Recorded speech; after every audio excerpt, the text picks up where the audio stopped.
प्रणाम दोस्तों। प्रस्तुत है मनु भंडारी जी द्वारा रचित कहानी अकेली। एक अनुरोध, कहानी पसंद आए तो चैनल को सब्सक्राइब करना ना भूलें। तो शुरू करते हैं यहाँ छोटी सी कहानी। सोमा बुआ बुढ़िया है, सोमा बुआ परित्यक्ता है, सोमा बुआ अकेली है। सोमा बुआ का जवान बेटा क्या जाता रहा, उनकी जवानी चली गई। पति को पुत्र वियोग का ऐसा सदमा लगा कि वह पत्नी घर बार तजकर तीर्थवासी हुए और परिवार में कोई ऐसा सदस्य न था जो उनके एकाकीपन को दूर करता। पिछले 20 वर्षों से उनके जीवन की इस एक रस्ता में किसी प्रकार का कोई व्यवधान उपस्थित न हुआ, कोई परिवर्तन नहीं आया। यूँ हर साल 1 महीने के लिए उनके पति उनके पास आकर रहते थे, पर कभी उन्होंने पति की प्रतीक्षा नहीं की, उनकी राह में आंखें नहीं बिछाई। जब तक पति रहते उनका मन और भी मुरझाया हुआ रहता, क्योंकि पति के स्नेहहीन व्यवहार का अंकुश उनके रोजमर्रा के जीवन की अबाध गति से बहती स्वच्छंद धारा को कुंठित कर देता। उस समय उनका घूमना फिरना मिलना जुलना बंद हो जाता और सन्यासी जी महाराज से यह भी नहीं होता कि 2 मीठे बोल बोलकर सोमा बुआ को एक ऐसा संबल ही पकड़ा दे जिसका आसरा लेकर वे उनके वियोग के 11 महीने काट दे। इस स्थिति में बुआ को अपनी जिंदगी पास पड़ोस वाले के भरोसे ही काटनी पड़ती थी। किसी के घर मुंडन हो, छठी हो, जनेऊ हो, शादी हो या गमी, बुआ पहुंच जाती और फिर छाती फाड़ कर काम करती, मानो वे दूसरे के घर में नहीं अपने ही घर में काम कर रही हो। आजकल सोमा बुआ के पति आए हैं और अभी अभी कुछ कहा सुनी हो चुकी है। बुआ आंगन में बैठी धूप खा रही है, पास रखी कटोरी से तेल लेकर हाथों में मल रही है और बड़बड़ा रही है। इस 1 महीने में अन्य अवयवों के शिथिल हो जाने के कारण इनकी जीभ भी सबसे अधिक सजीव और सक्रिय हो उठती है। तभी हाथ में एक फटी साड़ी और पापड़ लेकर ऊपर से राधा भाभी उतरी। क्या हो गया बुआ, क्यों बड़बड़ा रही हो? फिर सन्यासी जी महाराज ने कुछ कह सुना दिया क्या? अरे मैं कहीं चली जाऊं तो उन्हें नहीं सुहाता। कल चौक वाले किशोरी लाल है ना, उनके बेटे का मुंडन था, सारी बिरादरी को न्योता था। मैं तो जानती थी कि ये पैसे का गुरूर है कि मुंडन पर सारी बिरादरी को न्योता है, पर काम उन नई नवेली बहुओं से संभलेगा नहीं, सो जल्दी चली गई। हुआ भी वहीं। और सरक कर बुआ ने राधा के हाथ से पापड़ लेकर सुखाने शुरू कर दिए। एक काम गत से नहीं हो रहा था। अब घर में कोई बड़ा बूढ़ा हो तो बतावे, या कभी किया हो तो जाने। गीत वाली औरतें मुंडन पर बन्ना बन्नी गा रही थी। मेरा तो हंसते हंसते पेट फूल गया और उसकी याद से ही कुछ देर पहले का दुख और आक्रोश धुल गया। अपने सहज स्वाभाविक रूप में वे कहने लगी, भट्टी पर देखो तो अजब तमाशा, समोसे कच्चे उतार दिए और इतने बना दिए कि 2 बार खिला दो, और गुलाब जामुन इतने कम कि एक पंगत में भी पूरे न पड़े। उसी समय मैदा सानकर नए गुलाब जामुन बनाए। दोनों बहुए और किशोरी लाल तो बेचारे इतना जस मान रहे थे कि क्या बताऊं। कहने लगे, अम्मा तुम न होती तो आज भद उड़ जाती। अम्मा तुमने तो लाज रख ली। मैंने तो कह दिया कि अरे अपने ही काम नहीं आवेंगे तो कोई बाहर से आवेगा के? यहाँ तो आजकल इनका रोटी पानी का काम रहता है, नहीं तो मैं सवेरे से ही चली आती। तो सन्यासी महाराज क्यों बिगड़ पड़े? उन्हें तुम्हारा आना जाना अच्छा नहीं लगता बुआ? ये तो मैं कहीं आऊँ जाऊँ सो ही उन्हें नहीं सुहाता। और फिर कल किशोरी के यहाँ से बुलावा नहीं आया। अरे मैं तो कहूँ कि घर वालों को कैसा बुलावा, वे लोग तो मुझे अपनी माँ से कम नहीं समझते। नहीं तो कौन भला यूँ भट्टी और भंडार सौंप दे, पर उन्हें अब कौन समझावे। कहने लगे तू जबरदस्ती दूसरों के घर में टांग अड़ाती फिरती है।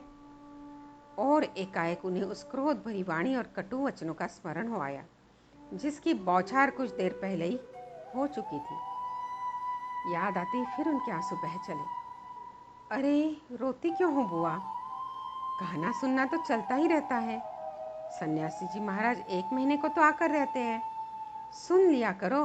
और क्या, सुनने को तो सुनती हूँ, पर मन तो दुखता ही है कि 1 महीने को आते हैं तो भी कभी मीठे बोल नहीं बोलते। मेरा आना जाना इन्हें नहीं सुहाता। सो तू ही बता रहा था, ये तो साल में 11 महीने हरिद्वार चलते हैं। इन्हें तो नाते रिश्तेदारों वालों से कुछ लेना देना नहीं, पर मुझे तो सबसे निभाना पड़ता है ना। मैं भी सबसे तोड़ तोड़ कर बैठ जाऊं तो कैसे चले। मैं तो इनसे कहती हूँ कि जब पल्ला पकड़ा है तो अंत समय में भी साथ रखो। सो तो इनसे होता नहीं। सारा धर्म कर्म यही लूटेंगे, सारा जस यही बटोरेंगे, और मैं अकेली पड़ी पड़ी यहाँ इनके नाम को रोया करूँ। इस पर से कहीं आऊँ जाऊँ तो वहाँ भी इन्हें बर्दाश्त नहीं होता। और बुआ फूट फूट कर रो पड़ी। राधा ने आश्वासन देते हुए कहा, रो नहीं बुआ। अरे वे तो इसलिए नाराज हुए कि बिना बुलाए तुम चली गई। बेचारे इतने हंगामे में बुलाना भूल गए तो मैं भी मान करके बैठ जाती। फिर घर वालों को कैसा बुलाना। मैं तो अपनेपन की बात जानती हूँ। कोई प्रेम नहीं रखे तो 10 बुलावे पर नहीं जाऊँ, और प्रेम रखे तो बिना बुलाए भी सिर के बल चली जाऊँ। मेरा अपना हरखू होता और उसके घर काम होता तो क्या मैं बुलावे के भरोसे बैठी रहती। मेरे लिए जैसा हरखू वैसा किशोरी लाल। आज हरखू नहीं है, इसी से दूसरों को देख देख कर मन भरवाती रहती हूँ। और वे हिचकियाँ लेने लगी। सूखे पापड़ों को बटोरते बटोरते स्वर को भरसक कोमल बनाकर राधा ने कहा, तुम भी बुआ बात को कहाँ से कहाँ ले गई।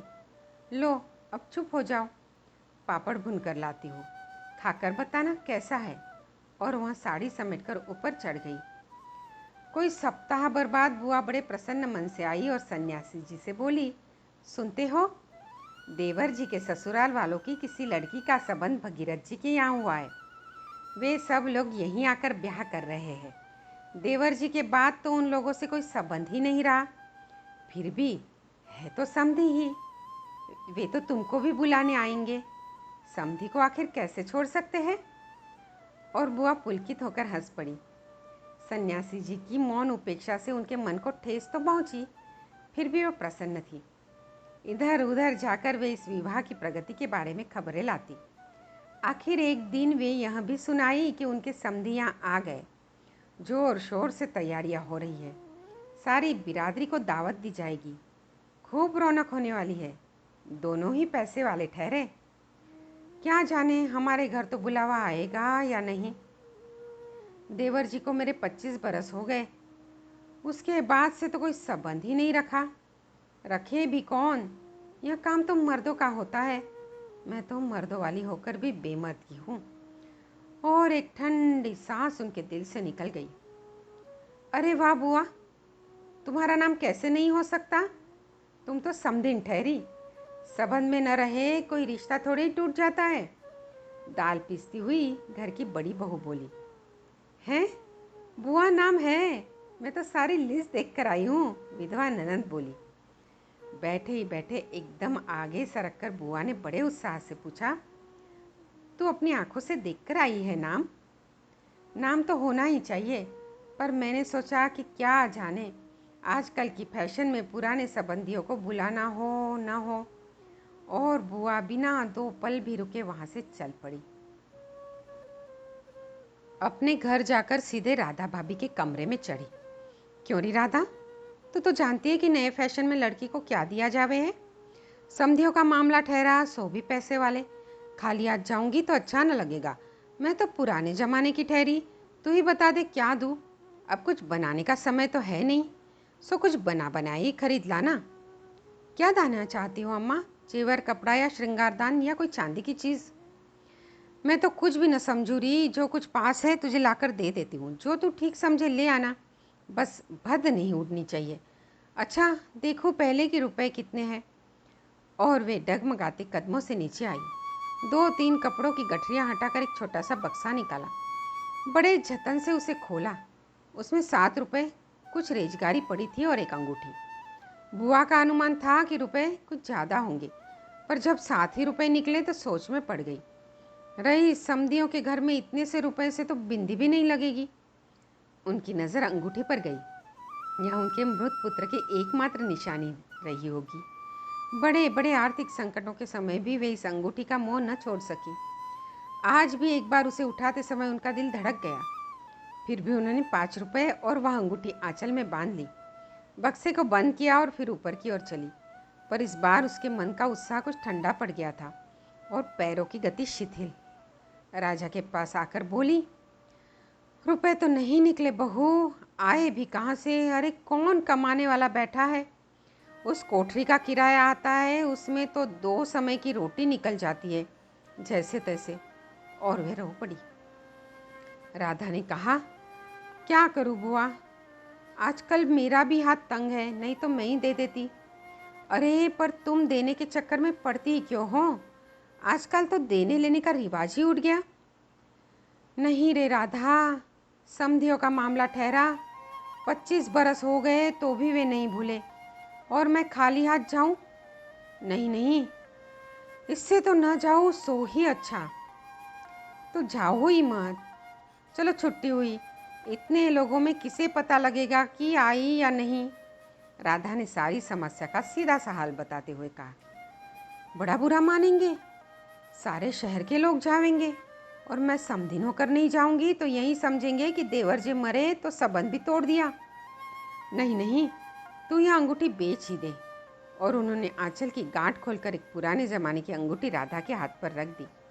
फिर बड़ी मिन्नत के स्वर में बोली, तू तो बाजार जाती है राधा, इसे बेच देना और जो कुछ ठीक समझे खरीद लेना, बस शोभा रह जावे इतना ख्याल रखना बेटा।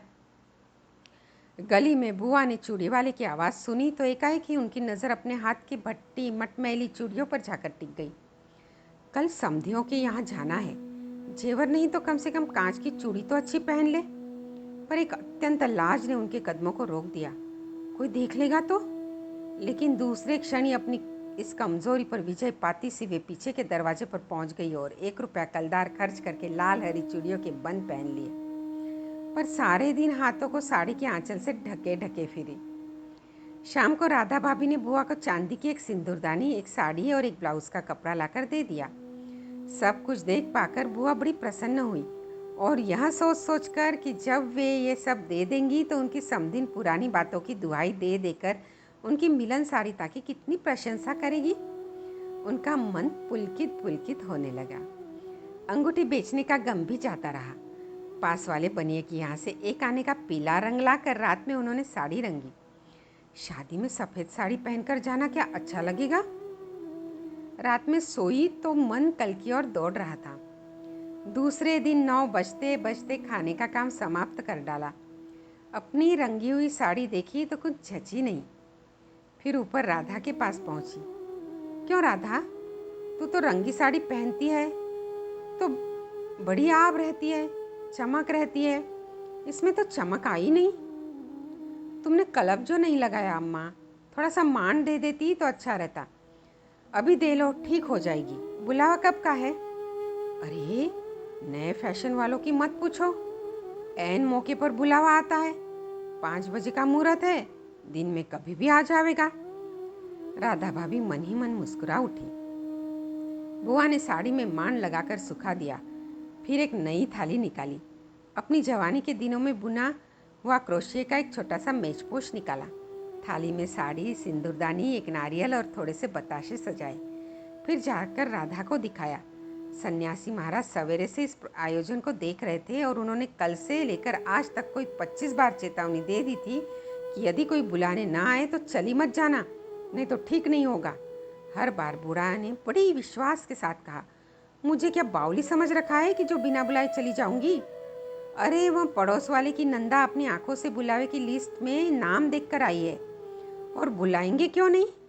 शहर वालों को बुलाएंगे और समधियों को नहीं बुलाएंगे क्या? 3 बजे के करीब बुआ को अनमने भाव से छत पर इधर उधर घूमते देख राधा भाभी ने आवाज लगाई, गई नहीं बुआ? एकाएक चौंकते हुए बुआ ने कहा, कितने बज गए राधा? क्या कहा, 3? सर्दी में तो दिन का पता नहीं लगता। बजे 3 ही है और धूप सारी छत पर से ऐसे सिमट गई मानो शाम हो गई। फिर एकाएक जैसे ख्याल आया कि यह तो भाभी के प्रश्न का उत्तर नहीं हुआ। जरा ठंडे स्वर में बोली, मुहूर्त तो 5 बजे का है, जाऊंगी तो 4 तक जाऊंगी, अभी तो 3 ही बजे हैं। बड़ी सावधानी से उन्होंने स्वर में लापरवाही का पुट दिया। बुआ छत पर से गली में नजर फैलाई खड़ी थी। उनके पीछे ही रस्सी पर धोती फैली हुई थी जिसमें कलफ लगा था और अबरक छिड़का हुआ था।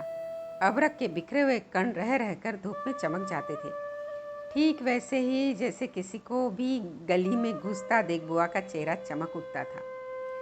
7 बजे के धुंधलके में राधा ने ऊपर से देखा तो छत की दीवार से सटी गली की ओर मुंह किए एक छाया मूर्ति दिखाई दी। उसका मन भर आया। बिना कुछ पूछे इतना ही कहा, बुआ, सर्दी में खड़ी खड़ी यहाँ क्या कर रही हो? आज खाना नहीं बनेगा क्या? 7 तो बज गए बुआ। जैसे एकाएक नींद में से जागते हुए बुआ ने पूछा, क्या कहा? 7 बज गए? फिर जैसे अपने से ही बोलते हुए पूछा, पर 7 कैसे बज सकते हैं? मुहूर्त तो 5 बजे का था।